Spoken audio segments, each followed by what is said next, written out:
Seigneur, que ta grâce, seule ta grâce. Nous voulons instaurer un état de droit. Et dans un état de droit, il y a une justice indépendante. Ce n'est pas à l'individu Félix Tshisekedi de commencer à faire justice.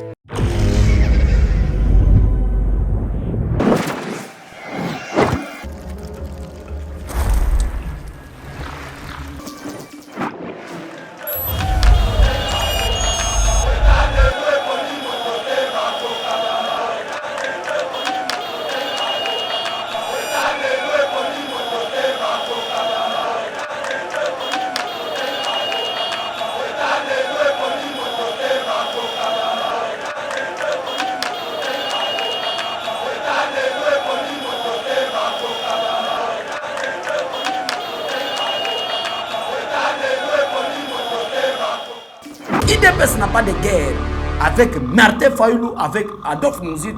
Mais ce que nous demandons à M. Martin Fayulu et Adolphe Muzitu d'être c'est ce que nous demandons.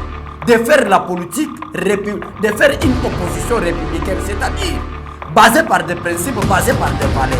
Même on a comme président de la République de Bonsoir Martin Fayulu. Ça, je vous dis la vérité. Parce que lui, il est là pour la balkanisation. Est-ce que vous on dit que Moutazo prie Nzambe 45 jours de coca pour être guerre na SSI la terre? Pour pas le baquet, Bissot le baquet déjà que état de siège aussi matin. Mais Dieu est grand. Makamoyango les autres. Merci beaucoup, général Constant Ndima, le gouverneur militaire de l'État. Conscience, c'est ce qui n'a pas de député national. Balobi n'a pas émolument ou soit ba salaire. Au Bissot de chacun, en tant que député. Bakata à chacun de nos députés à l'Assemblée nationale $500, une façon de soutenir nos forces armées congolaises au front. Voilà l'esprit patriotique. Ba député, merci. Nzamba Pambola Bino. Ba député va comprendre que Nige Tozali Boye et Sengeli Bakata biso $500 à chacun. Pour soutenir ba FARDC chaque mois. Mes chers compatriotes, bâtir le Congo demande du patriotisme. Nous vous invitons à vous joindre à nous pour construire notre beau pays qui est la RDC. Appel de Maman Pauline Lumumba, présidente RDC Monde, à Genève. Devant vos écrans, nous sommes à 44 318 francs suisses à la date du 20 janvier 2021. Quels sont les pays qui ont participé cette année activement? L'Afrique du Sud, l'Allemagne, l'Australie, l'Autriche, Belgique, Canada, Danemark, Écosse, Espagne, Finlande, France, Irlande, Italie, Japon, Luxembourg, Norvège, Ouganda, Pays-Bas, RDC, Suède, Suisse, Turquie, UK et les États-Unis. En tout cas, nous comptons sur vous pour atteindre cette année 100 000 francs minimum pour commencer nos projets. Bandeko nanga kotonga mboka esengika bolingo.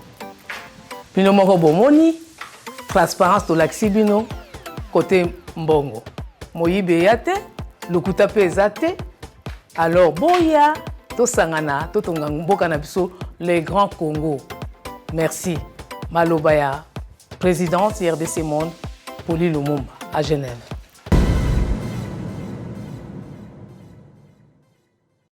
Bonjour, bandeko nyonso bolanda biso na kati ya plateau na biso éveil patriotique. Toza face à la caméra lelo pona otali sabino la situation politique de la République démocratique du Congo bino moka boyebi ndenge tolobaka ete si tu ne s'occupe pas de la politique mais la politique va s'occuper de tes affaires. Voilà raison pour laquelle tolobaka non to kangamana idéologie ya Socrate aloba en réalité je crois c'était Descartes. En réalité la mort n'est rien. Mais vivre vaincu sur la terre sans la gloire, c'est mourir deux fois. Tofanda pona makamamboka na biso to kende liboso. Lelo tozana bino tozana quelques sujets tozo beta face à la caméra. Makambo ezalaki difficile. Makambo biso to lobima lokola ba prophète. Mais au début ezalaki difficile, lelo est commis accessible tina même na ba député. Félicitations. Éveil patriotique, conscience nationale, conscience patriotique, conscience nationaliste. Et bandi ko lata même tina kati ya ba institution état de siège où ils allaient contesté par la France, où ils allaient contesté par des journalistes français, où ils allaient contesté par M. Martin Fayulu un opposant fabriqué ou qui contesté par plusieurs personnes. Les lots oyo batunyo so baza d'accord. Et ça la même papa Rabiso Jean-Pierre Bemba. Et ça la même Fayoulou. Et ça la même député nationaux.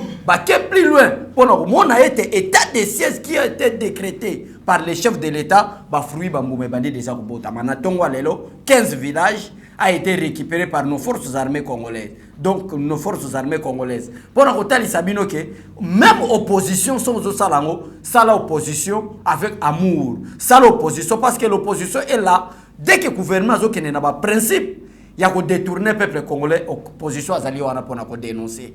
Il y a IDPS n'a pas de guerre avec Martin Fayoulou, avec Adolphe Mouzitou. Mais ce que nous demandons à M.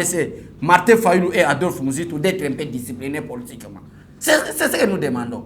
De faire la politique, de faire une opposition républicaine, c'est-à-dire basée par des principes, basée par des valeurs. Aucun jour, Tshisekedi Wamulumba a tikala ko la déclaration, il y a un contre Joseph Kabila. Mais le long na balabala ya Congo, batu balubaki Kabila n'est pas notre frère. Par exemple, Zembo ba Congolais nyoso ba yembaka.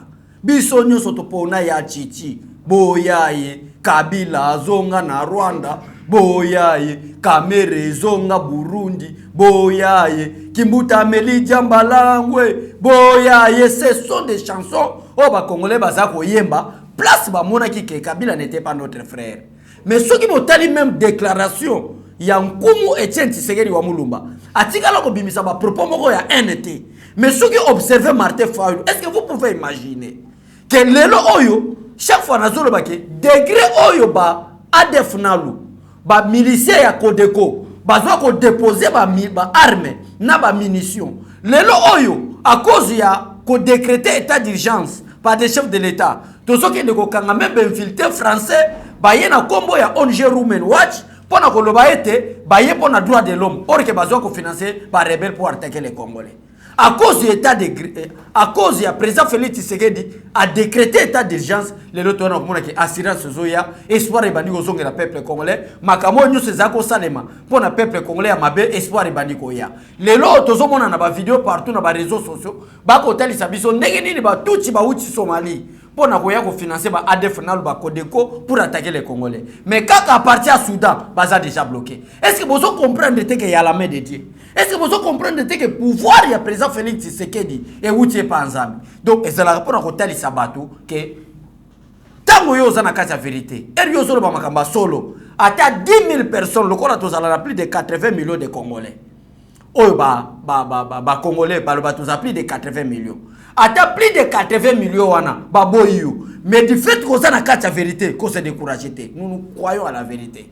Nous croyons makambo ezo salema que le président Félix Tshisekedi a ça. Tant le président a lancé un message naé à décréter état d'urgence, a touché qui va coucher nyoso, a touché l'opposition, a touché bato bazana majorité, a touché l'institution, a touché peuple congolais, a touché diaspora congolaise, a touché peuple oyo bazana atrocité, ya guerre na katia est. Tant le Fati a lancé discours, il a décrété état d'urgence. A touché qui va coucher nyoso. Mais les autres comprennent des termes. Batu lokola ba Niko Mayengele, batu lokola ba Prince Penge ona linga kotanga ba kombo na bango te. Bazo leka na ba télévision pona koloba état d'urgence wana fatia saliboy mais bota la fruit état d'urgence spécial. Donc ya lelo peuple congolais déjà ba FRDC va récupérer 15 villages.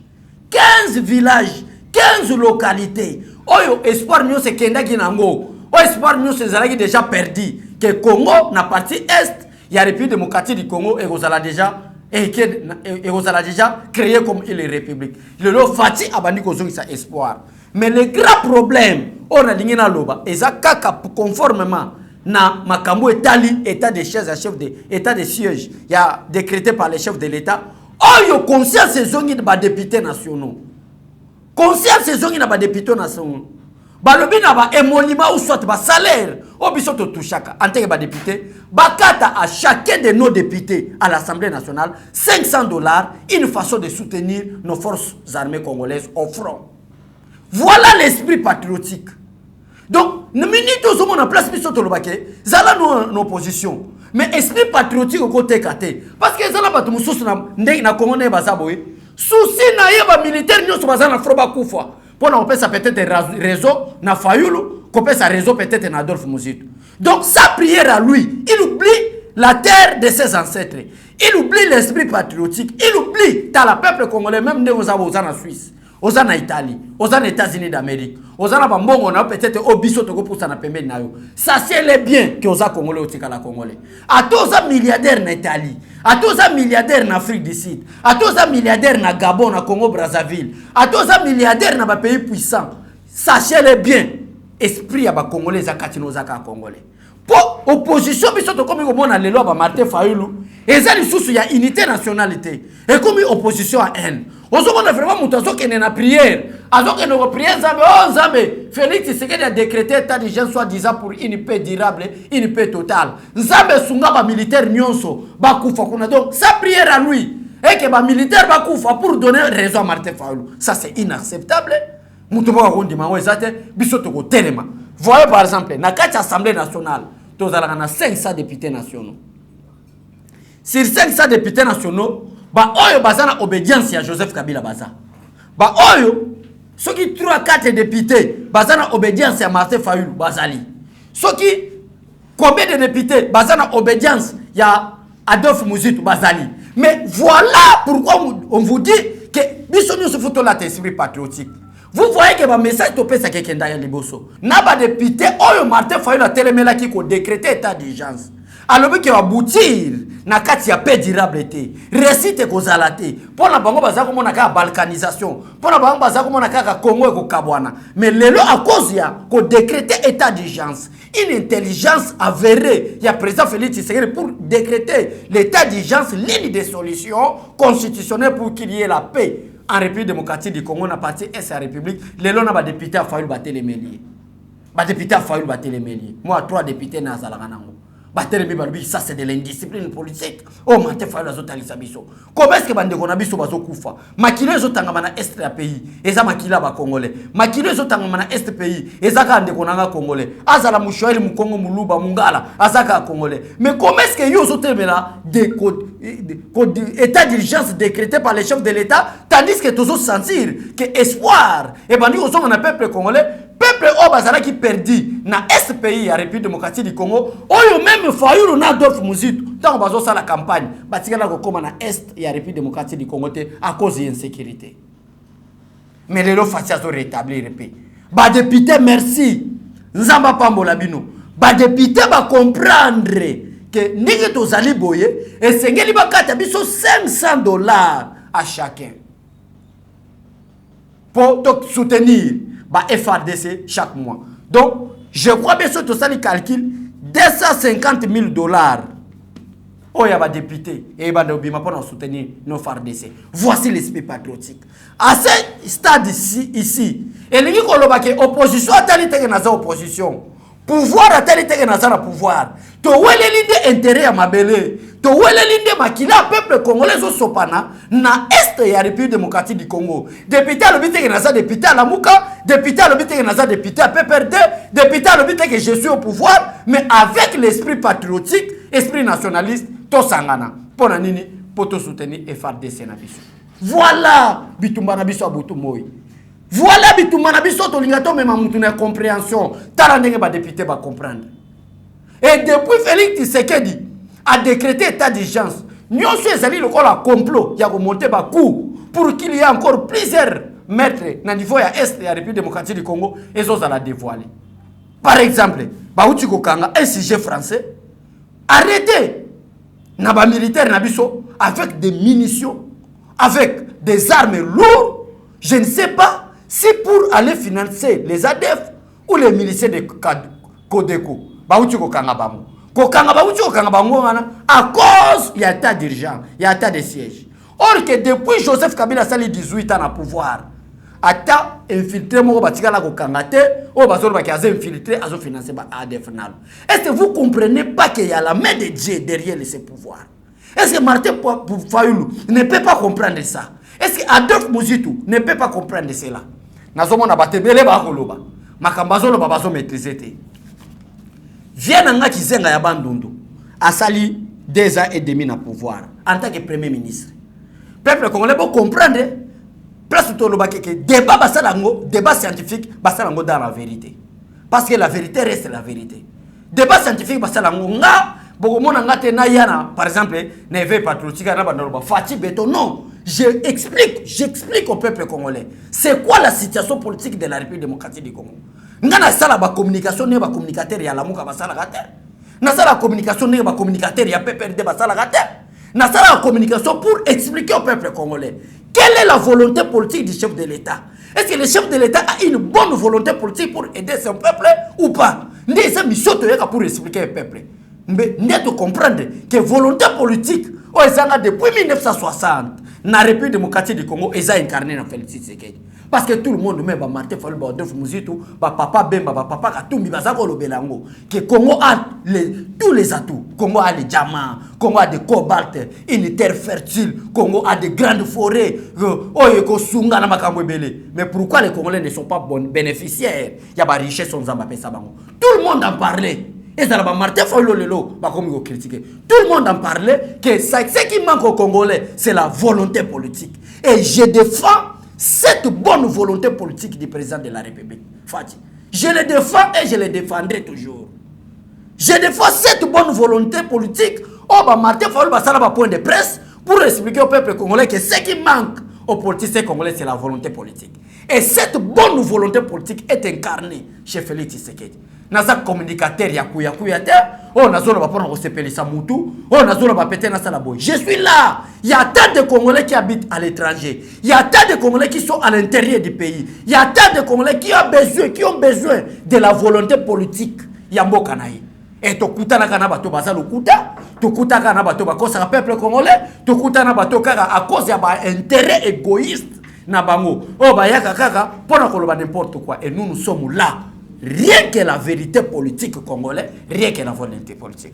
Alors, tokutana batebele bozwana nu ta oyo Adolphe Muzitu, place na taka Adolphe Muzitu, oyo Adolphe Muzitu azotinda ba communicateur na ye pona ko menacer biso, pona ko finga biso.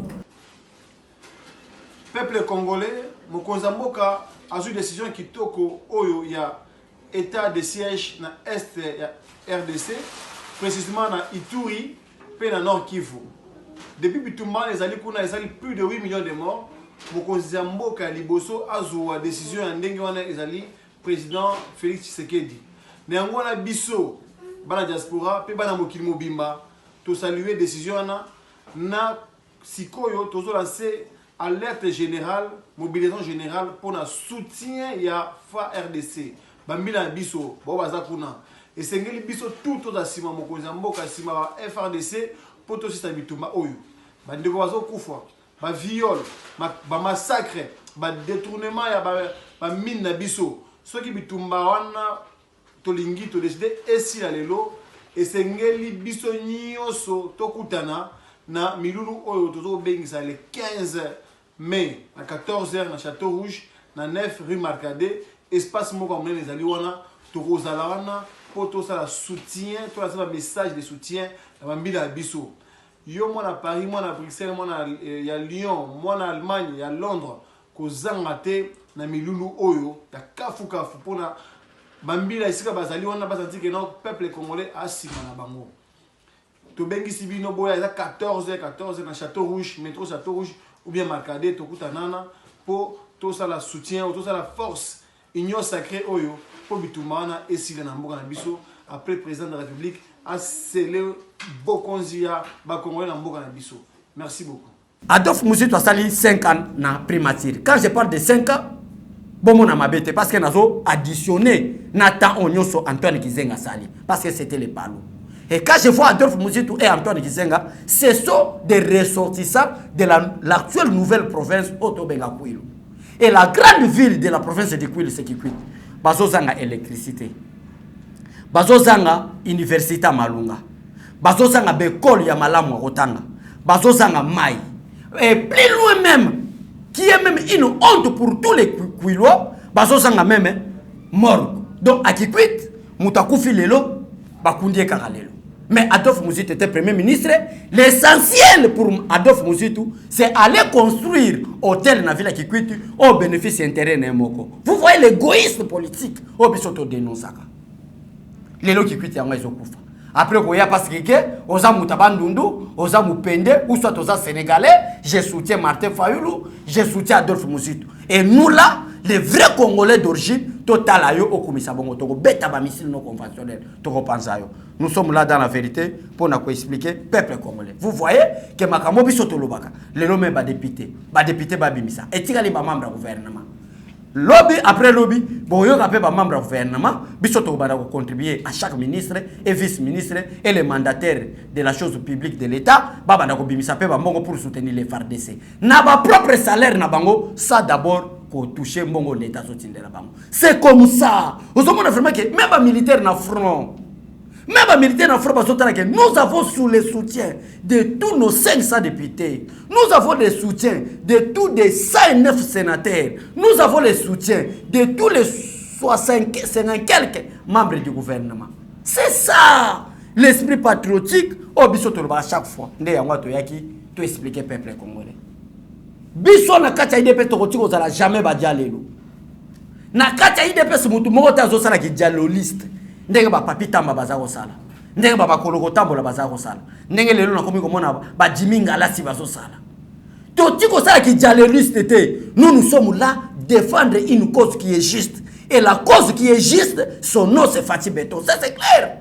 Mutu moko ta koya awa Atali Sabiso que depuis Félix Tshisekedi est chef de l'État, ça fait plus ou moins 2 ans déjà au pouvoir, t'as la ferme à Somba Yangoana. Moutouma Rotali Sabiso te, t'as la ferme Fatia Somba Yangoana. Mouta, asa Moutou, asa pe président de la République, asa pe na salaire ba futa kaye, na salaire ba futa kaye Somba pe à ta résidence mona kombi. Mais personne ne peut venir ici pour prouver. Mais bon, par exemple Joseph Kabila, qui n'avait même pas une parcelle dans Massina. Pourquoi c'était Massina? Même dans Selena, Joseph Kabila n'avait pas une parcelle. Mais le Joseph Kabila, comment on a concession?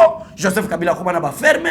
Nakacha ba fermé wana. Ba nimo nyonso existe dans le monde. Est-ce que vous ne comprenez pas qu'il y avait du vol total peuple congolais? Est-ce que vous ne comprenez pas que le pays n'avançait pas à cause d'intérêts personnels? Mais que ce soit les communicateurs de l'AMOCA, que ce soit les communicateurs du PPRD, bakoki koya ko prouver biso que depuis Félix Tshisekedi est au pouvoir tala makambo Félix Tshisekedi a sali tala ba faire mazo somba. Par exemple na rapport ya IGF parce que mutu nyonso lelo azoloba affaire Bukanga Lonzo matata pona azo kangama et matata pona pe a médiatiser a sombi ba journaliste même à Keinae retour nae ba journaliste bazoloba ayebi quelque chose arrestation à caméra il faut être abino caméra yaki na intimidation na matata pone. Par exemple ndenge na uchi hoteli sabino awake président Félix Tshisekedi azata na concession te président Félix Tshisekedi ata azana ba résidence moto ba villa mote asomi en tant que président de la République mais bon yo ka surprise il y a rapport ya IGF concernant Bukanga Lonzo. Écoutez, l'inspection générale des finances l'IGF en sigle souligne en conclusion que plusieurs types de matériel ont été pillés sur le site, notamment plus de 30 tracteurs, plusieurs groupes électrogènes, même plus de 10 jeeps. La mission indique que parmi les lieux de destination de ces biens pillés figure notamment la ferme de Vital Kamerhe. Est-ce que vous comprenez? Peuple congolais, vous comprenez? Est-ce que vous comprenez le degré des politiciens congolais qui sont Est-ce que vous comprenez le degré? Il y a manque de volonté politique ou incarnant un leader ou vous avez faire confiance que notre leader. Est-ce que vous comprenez? Et moi je me pose la question de savoir tout simplement. Depuis que Kamerhe a irrié selon les selon les communicateurs de l'INC et lui-même Vital Kamerhe. Depuis que PPRD a Issa Kamerhe, je crois que c'était depuis 2008. Mais quand est-ce que cette bonne collaboration entre l'ancien premier ministre Matata Ponyo et Vital Kamerhe peut être distribuée bien, il y a l'État congolais et comment on va faire maintenant? Comment expliquer? Est-ce que vous ne comprenez pas qu'il y a une complicité? Il y avait une complicité. Je ne peux pas dire il y en a parce que les gens vont confondre. Ils vont confondre. Oh, Matata Ponyo est région de Vital Kamerhe. Qui pouvait venir ici me prouvez-moi? Ici, Nakati ya Yeba TV Neve patriotique. Ah, Nazo Ganga, qui pouvait venir m'expliquer que Tala Tomoni sur 30 tracteurs. Est-ce que vous comprenez? 30 tracteurs. Oh, il y a travaillé na Kata Bukanga Lonzo. plus de 1000 groupes électrogènes. Où il y a sa électricité, et ça na peuple, et ça na parc. Pour travailler malam, tous récolte raisonnable pour l'intérêt du peuple congolais. Ba tracteur wana, na ba groupe électrogène wana, na rapport à IGF destination ferme kinga, ya Vital Kamerhe. Bango nyoso ba ya gana bula ferme, Kabila ya wa ferme kinga kati, Kabera il ferme. Donc bango nyoso komba projet na bango ezala ki ferme. Okende boy ferme Vital Kamerhe. Osonga boy ferme Joseph Kabila kinga kati. Donc bango ba projet ezaka ferme. Et ba ferme ngo ba so ko zonde choses ya l'état, ba tina ngo na ba ferme privé na bango. Ça c'est quelle conception? Ça c'est quelle intelligence? C'était quoi au GIS? Donc et logo ya l'état congolais, yo zua ngo commission ngo ya yo. Donc et comme privé na yo. Privé a yo pour na bénéfice d'intérêt na yo. Or que ce que ça qui na parc ya Bukangalonzo, et l'ingeke ça la pour intérêt à nani? Pour intérêt à peuple congolais. Les lombe les tozana ba masangu, les lombe les tozana ba loso, les lombe les tozana makambo belé, Bukangalonzo zo pesa biso. Mais c'était quelle intelligence cachée? Ouais ça ko sala ke babiloko wana, au lieu ça l'intérêt général, baso ke tina mona ba faire ma Vital Kamerhe. Mais qui pouvait m'expliquer? Nana kwa ki ko tali sanga, que tala depuis que Félix Tshisekedi aye, tala ba faire ma sombi, tala ba tracteur ça wana. Ba politicien bazate, soutenons nos militaires au front. Soutenons notre président Félix Tshisekedi. C'est un envoyé pour qu'il y ait la délivrance au Congo. Sans Félix Tshisekedi, on ne peut pas parler de la délivrance. Attendons seulement, donnons-nous seulement ces 5 ans. 2023, au coup, on a bien total Sabila Fati. 2023, l'élection, on a bilan la campagne électorale. Fati, c'est une bénédiction de Dieu. Sans Félix Tshisekedi, quel politicien? Quel politicien? Escroc politique, bâton de belé. Des commerçants en faillite qui veut se faire des politiciens.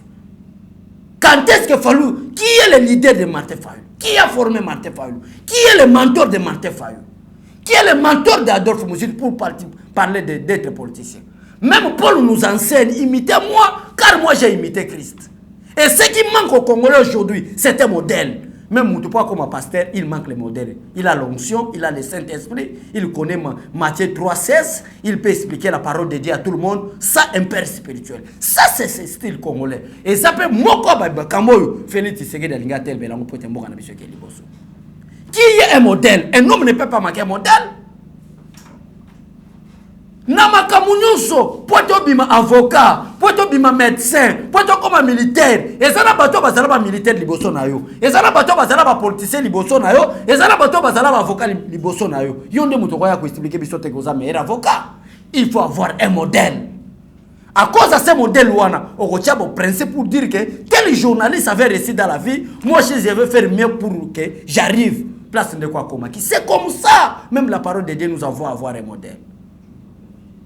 Yoko bimaka nga Martin Fayulu so utape ndingari moko boye ndenge ka pasa gila lo baka relation ni liya entre Vital Kamerhe entre plutôt Martin Fayulu na Pepe Kale oye kaka boye mbala moko je suis leader politique yangwana tozwe bino voilà et ça là qui moko ya makambo to yaki pour total sa peuple congolais na face à la caméra comment est-ce que makambo ezo évoluer comment est-ce que makambo ezo évoluer que on soit communicateur moko boye bazo flatter yo.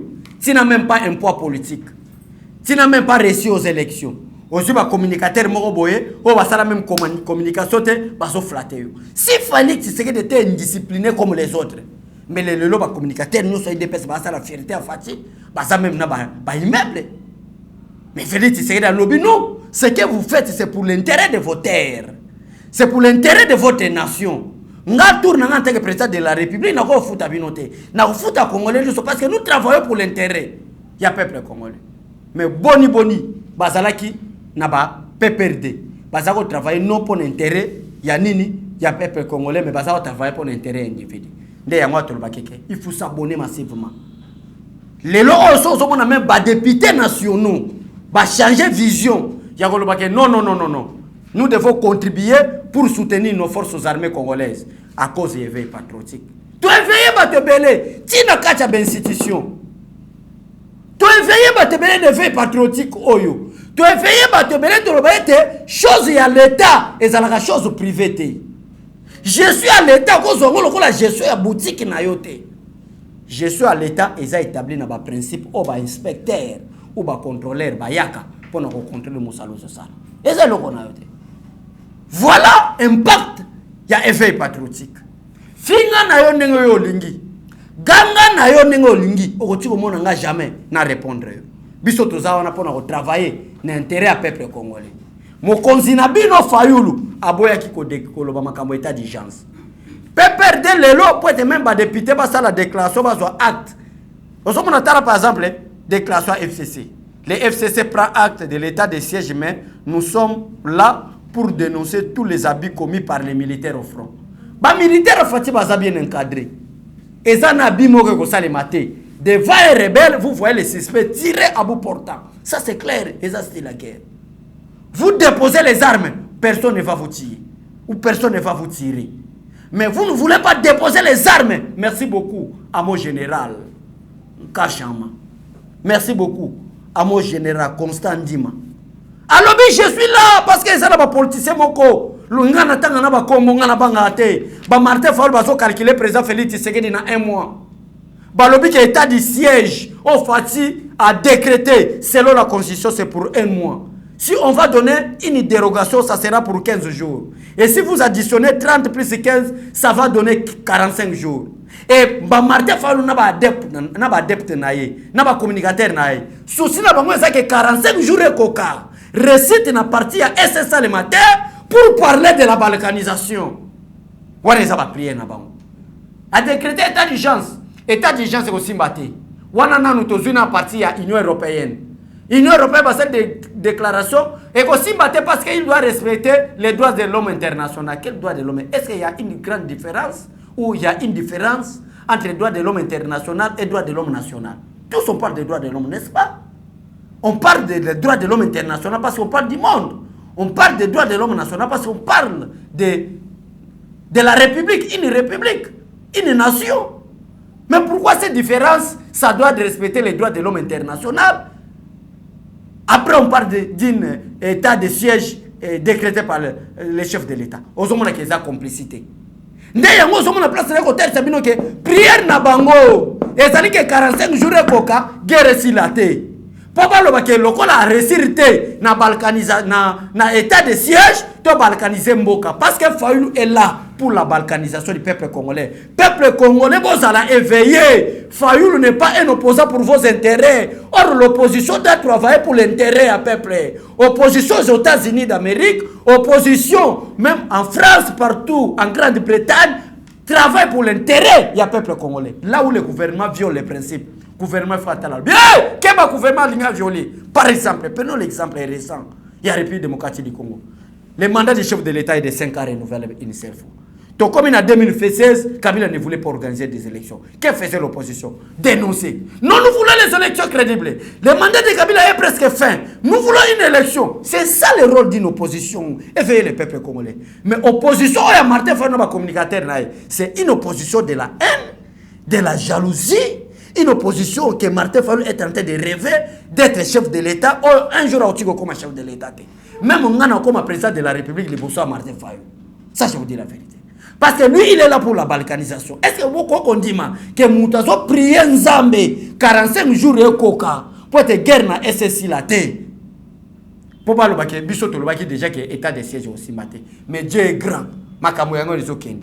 Merci beaucoup, général Constant Ndima, le gouverneur militaire de l'Ituri. Alors, bien, à 30 jours, il y a un gouverneur militaire à l'Ituri jusqu'à ce qu'il y aura un établissement d'une paix durable. Merci, mon général. Ne peut pas que ce soit un journaliste à RFI, que ce soit un Martin Fayulu. Faites l'opposition.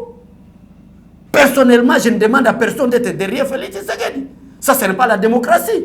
La population congolaise, nous sommes au nombre de plus de 80 millions. Félix Tshisekedi à lui seul, le sondage a déjà plus de 70 millions de peuples derrière lui. Il y a l'opposition, mais ça a une opposition républicaine, et ça a une opposition à hypocrisie, une opposition à haine, une opposition à jalousie. Non! Et qu'on marche tête au côté les médailles. A tout tindi ba communicateur na yo ba finga. Finga, mais biso to côté les médailles. S'il s'agit de bêta ba missile non conventionnel, et bêta Martin Fayulu attend partout na kende to bêta, to pensa. Parce que moi et Martin Fayulu, c'est lui qui a beaucoup plus de l'indiscipline politique, c'est Martin Fayulu. Un chef de l'État. La constitution est garant de la nation. La constitution est le premier citoyen de la République. La constitution est le chef de l'État. Martin Fayulu qui est placebo. Martin Fayulu qui est pantin.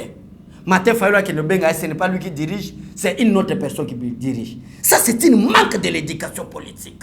Cher communicateur de Fayulu. Fayulu manque de l'éducation politique. Qui l'a enseigné la politique? Ça, c'est de l'indiscipline. Même que Kabila nous a détruits pendant 18 ans. Même Kabila nous a tués pendant 18 ans. Même Kabila nous a détourné l'intelligence pendant 18 ans. Aucun communicateur de l'IDPS a benga Kabila placebo.